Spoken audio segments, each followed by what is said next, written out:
तर आज बनवली आपल्या गाडीमध्ये शेवभाजी आणि जीवा भावाचे 3 मित्र होतेच भावानो, जे की आम्ही जालन्यामध्ये होतो. झोपेतून उठल्या उठल्याच आलो होतो साईटवर आणि चला म्हणलं हे मोठा डंबू म्हणलं इथं ठेवून जायचं आणि निघायचं म्हणलं पुढं.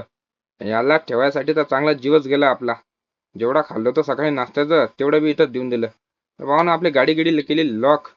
लॉक केल्या केल्याच म्हणलं आपल्याला अजून पुढल्या साईटवर जायचं होतं, म्हणजे छत्रपती संभाजीनगर मध्ये. तिथे आपली गाडी गिडी लॉक केली आणि निघायचं म्हणलं आपल्या गाडीमध्ये आणि बघायचं म्हणलं ताल कसं झालेलं तर. कारण की झोपेतून उठल्या उठल्या इथं आलो होतो. तर आज कोणाचा चेहरा बघितला कोणाचा नाही का, पूर्ण रस्ताच एकदम घाणच भेटला आपल्याला. नक्कीच आपली गाडी तर बंदीच भरलेलीच आहे.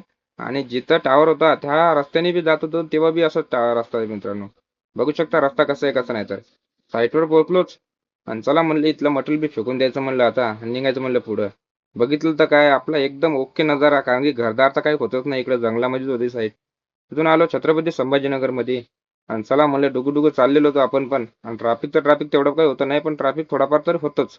पुढं आलो आणि बघितलं काय नेहमीच फुल ट्रॅफिकच. इथलं काम आवरलं आणि संभाजीनगर सोडून आपण सरळ म्हणजे आपण चाललो होतो जालन्यामध्ये आणि जालन्यामध्ये जाता जाता फुल पाऊस. काहीच दिसत नव्हतं.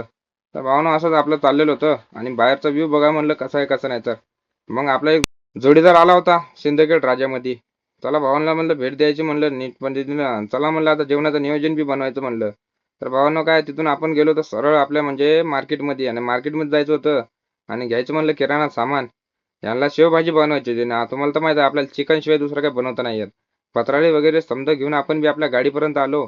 आणि आजचे आचारी होते आमचे भाऊ, कारण की आपल्याला तर शेवभाजी येतच नाही बनवता. आपण घेतला एक पुष्टा, कारण की तेलाचा तडका उतरा म्हणलं तर अवघड होईल बा, म्हणून मग तिळाचं म्हणलं ते तडका उडून आपल्या उरावरती म्हणूनच. ग्रेव्ही गिव्ही एकदम ओकेच झाली होती.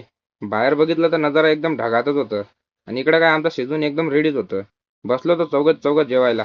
एकदम रेटून खायचं म्हणलं. भाऊ तर मस्त कांदाच खात होता. चला भावानो भेटू अशाच आपल्या न्यू ब्लॉग मध्ये.